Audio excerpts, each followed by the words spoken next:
Hi, fans of high quality entertainment. So I've been seeing different YouTube channels doing more than usual, top 10 bands, and I just saw uh, the Prog Corner, Scott, do his top 10 bands, and I thought I would do mine, but I'm going to expand it because, and I think this list for both solo and bands probably changes, every year.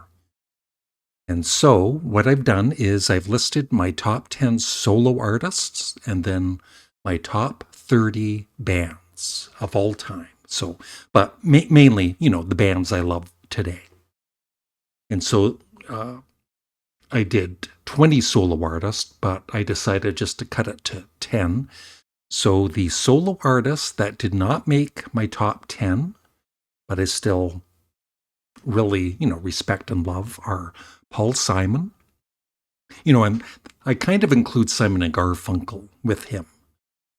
So Paul Simon, Neil Young, Joe Walsh, Yoko Ono. Yes, I do like a lot of Yoko Ono's music. Gene Clark, and that's mainly just for I have heard some of his other albums, but it's his album No Other that is one of my all-time favorite albums. Randy Newman, Joe Cocker, Johnny Cash, Frank Black, who's a new I just have his very first solo album, and I definitely want to check out more of his catalog because I was blown away how good that album is. And the same thing with Kim Deal with her solo album. And yes, I will check out more of the Pixies, the band that Frank Black and Kim Deal was in at one point. But they didn't make my top 10. The solo artists that made my top 10 are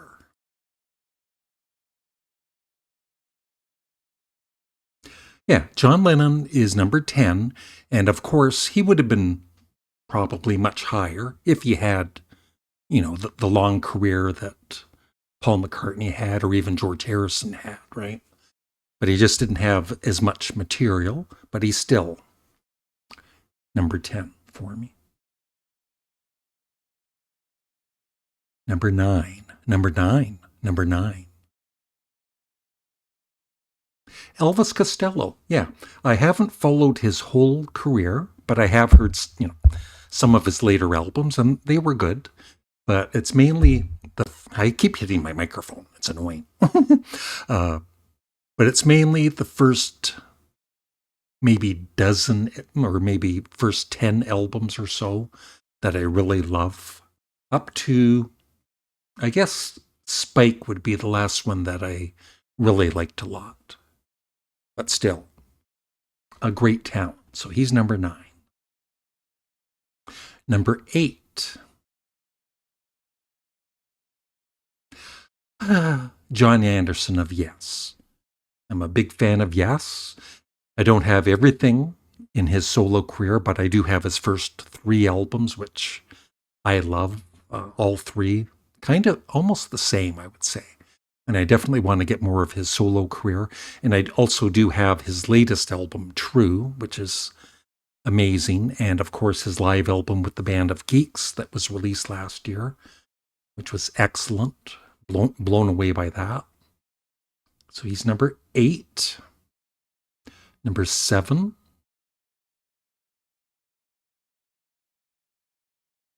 As some of you know, I've been on a huge George Harrison kick in the last few months. He never would have, as much as I love George Harrison in the Beatles, I loved his songs in the Beatles. But his solo career, I didn't really follow, like I did with John Lennon's and Paul McCartney's. But, I obviously had heard at least some of the albums. But now I've got all of his studio albums except the 2 experimental ones. And then, I also want to get, his live albums and everything. But yeah, he's really gone up in the rankings. I have just a new appreciation for his solo career. Number 6, Frank Zappa. And, once again, that includes the Mothers of Inventions, so just his whole career, which is amazing. Lots of albums, and I only have about 40 of them. And also one of my all-time favorite guitarists. So he's number 6. Number 5.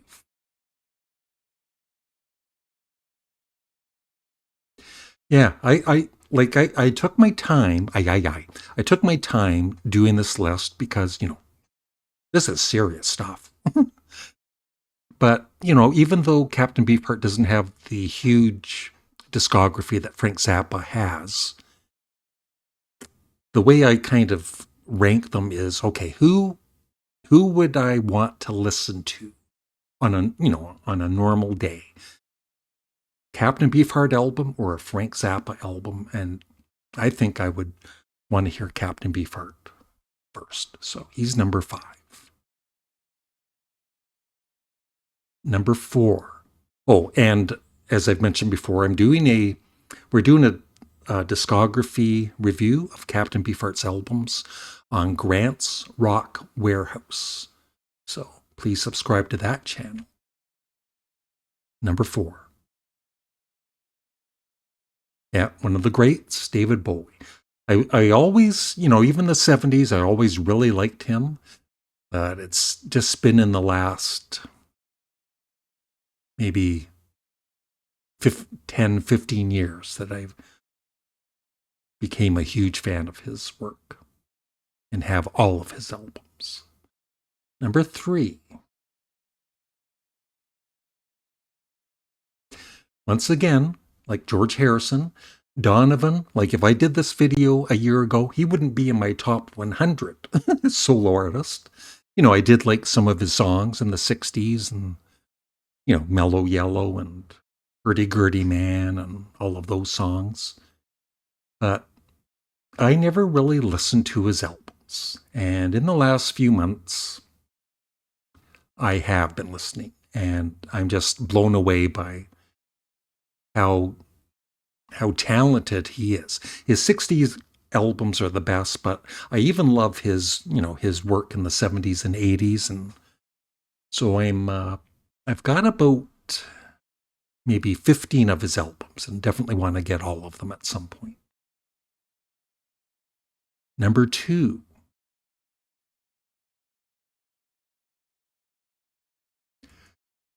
Lou Reed. Yeah, I've got all of his albums and I've been a fan of his since the mid-70s. And I just find him interesting. I don't love every album. There's one or two that I feel are kind of mediocre. But overall, he's just got such a big catalog, comparable to Frank Zappa. And between them, as much as I love Frank Zappa, I think I would rather listen to a Lou Reed album first before a Frank Zappa album. So he's in second place. Number 1 should be no surprise. It's Sir Paul McCartney, even though, as I've said many times, there was a point after Tug of War. I never bought Pipes of Peace, and I didn't buy a new Paul McCartney album for about over 25 years until Memory Almost Full came out. Loved that album and became a fan again. Okay, so that's my top 10 solo artists. Now, for my top 30 bands of all time. Here we go. And let me know, I'd be curious, of course, what your choices are, but also let me know if there's anything in either of these lists that surprises you that, either too high or too low. Number 30 for my favorite bands.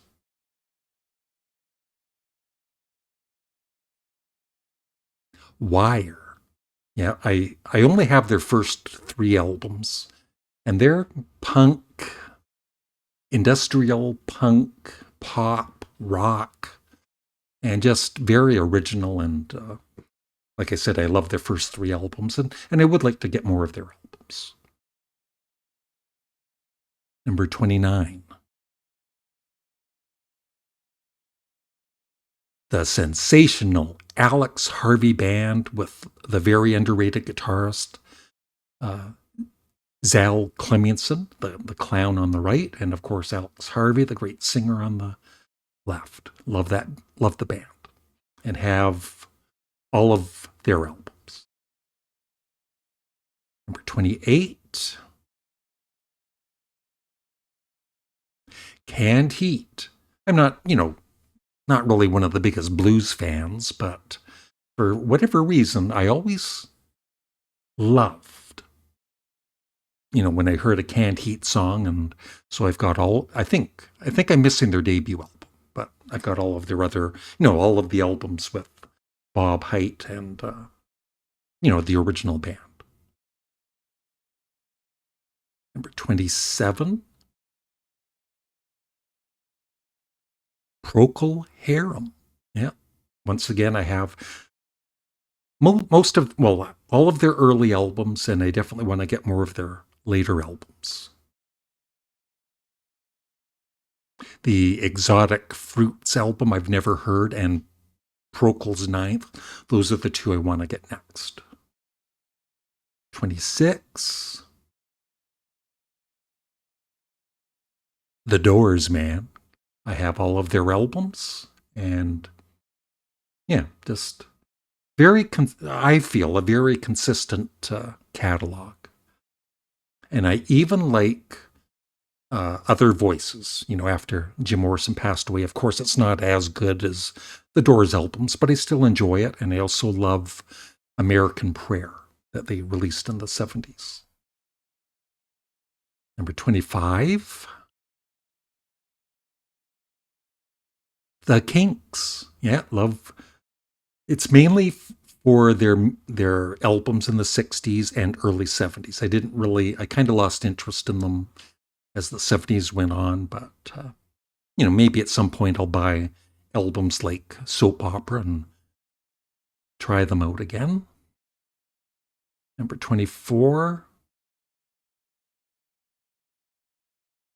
Creedence Clearwater Revival. Once again, a very consistent catalog, except for maybe Mardi Gras, the last album. But John Fogerty, of course, one of the great songwriters. So number 24. Number 23. Yeah, this band probably, I don't think, like a year ago, they would have made my top 30. But, I was aware of them and I did like them. I've liked them since hearing Remember the Future many, many years ago. But I've delved deeper into their, first few albums, and I think they are amazing. But they're number 23. Number 22. Genesis. Of course, this is a picture without Peter Gabriel or Steve Hackett. I do love the earlier years more than this era here, but still, they did put out some great albums. And yeah, just a great prog rock, well, just a great band. Number 21. Finally, some Canadian content. The Guess Who. Yeah. Love the Guess Who. Of course, just, the Burton Cummings years. Not the fake band that was touring later on. But it's good to know that, Randy Bachman and Burton Cummings do have the name back again, and they're touring this year. For 20. Can. Yeah. A band I've just really gotten into in the last couple of years, and I have all of their albums. Some albums are just good, but there's, I would say, half a dozen that are just superb. Really love them. Monster Movie, Future Days, and a few others. Number 19. Once again, I don't think the Jimi Hendrix Experience would have been in my list a year ago.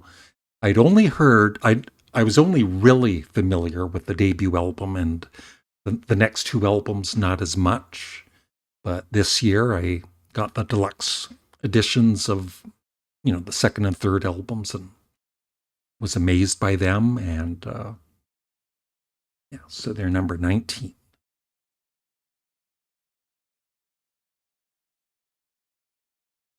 Number 18. Grand Funk Railroad. Been a fan since 1970. Number 17. The Moody Blues. Yeah.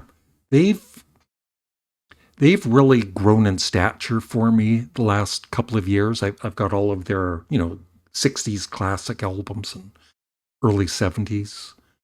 And just such a talented band. And it's sad that Justin Hayward is the only one left now, but just so many great albums that they released.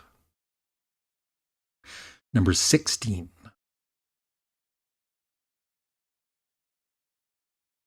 Don't laugh. It's the Bee Gees. Yeah, I've come to realize what a great band. I consider them a band, even later on, of course. And, their 60s output is the best, but I even like a lot of, the dance music from the 70s. And I'm just starting to collect their early albums like First and Cucumber Castle and Odessa, and need to get more. Number 15. I wonder who's number 1. Number 15.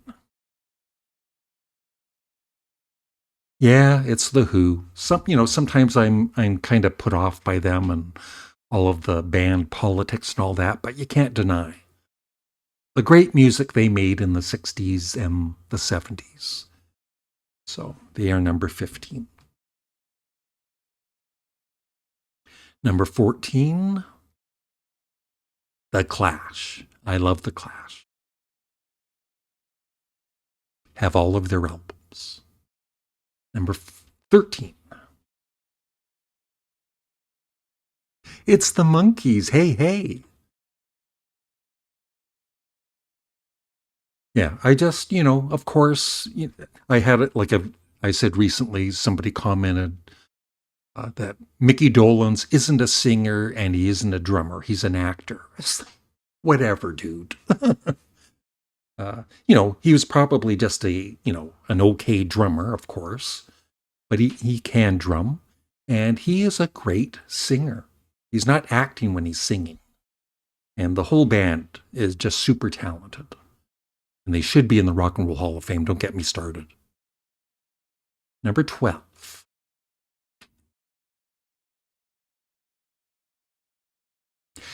It's Electric Light Orchestra. And one of my viewers kindly gifted me the ELO box set, which I had sold before, which I shouldn't have.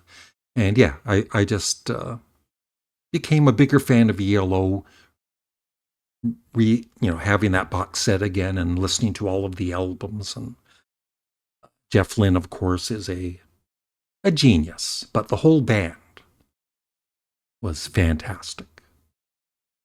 Number 11. Talking Heads. They almost made the top 10. And once again, I was mainly a fan of Fear of Music, and then I really liked some of their other albums, but it was, mainly Fear of Music I focused on. But in the last year or so, I've realized, they've got a lot of great albums, even the later albums. So like Little Creatures, I think is great. And at some point, I will be doing a ranking of their albums. I still need True Stories, which I did order, and then there was some problem with them delivering it, of course, so that was canceled. So at some point, I'll order it again. So here is the top 10. Number 10, Black Sabbath. Been a fan since 1970.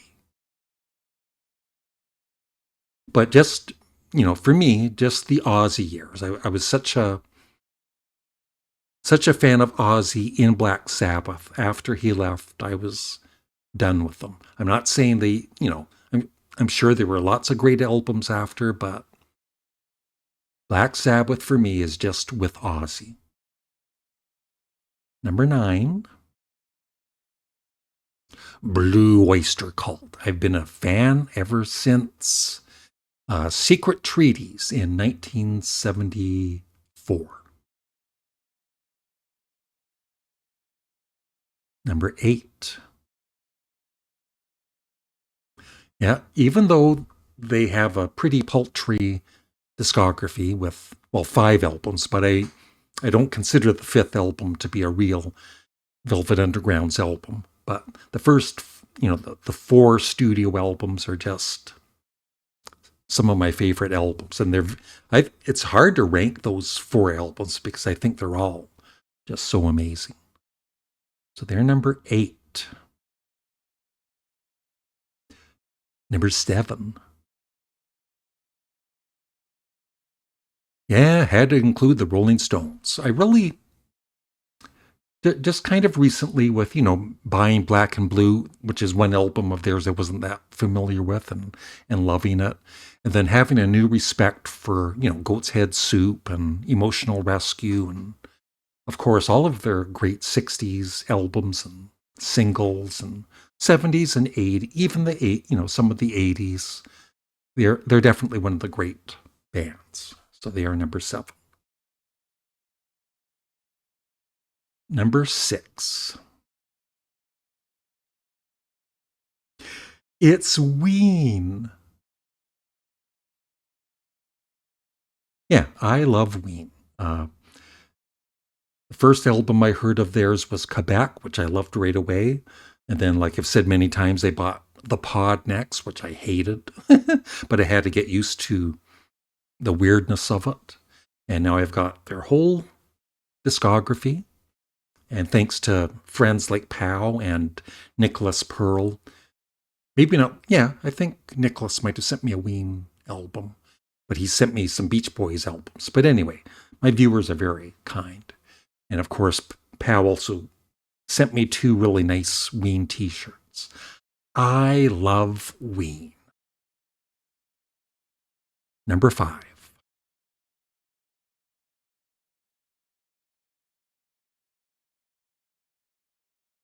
Yes, it's Yes. Once again with John Anderson, of course.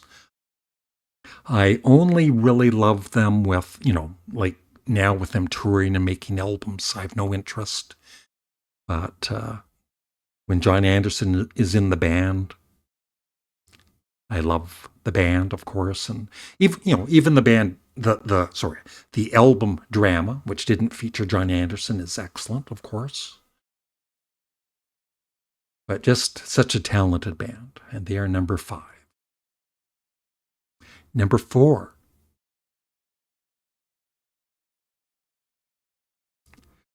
Yeah, I think maybe like a year ago, I would have had them in the top 10, but maybe not as high. But I've been really getting back into Led Zeppelin recently. Not that I've never stopped listening to them, but I just have a new appreciation for, In Through the Outdoor and Presence. I think they're just great albums, just like their earlier albums. So they're number 4. Number 3.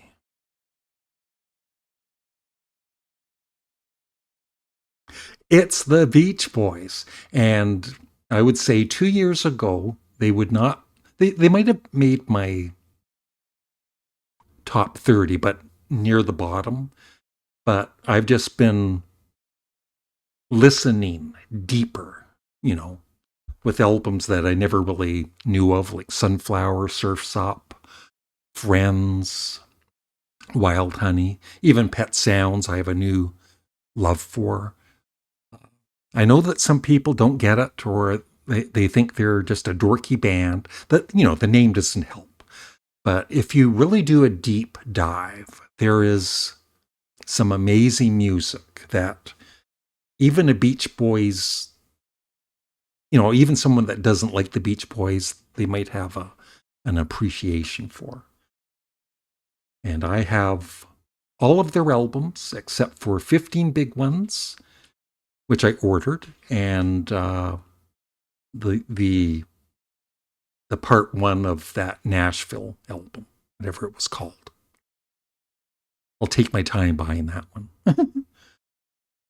Number 2 and number 1 will be no surprise for a lot of you. It's Sparks at number 2. I always kind of struggle with them being a band, but they are a band because when they tour and when they release albums, they have a band with them, right? So, but it's mainly Ron and Russell Mael. And yeah, I've been a fan since 1974. And I don't know if I ever mentioned it before, but I met them with Molly backstage in Toronto in September of last year.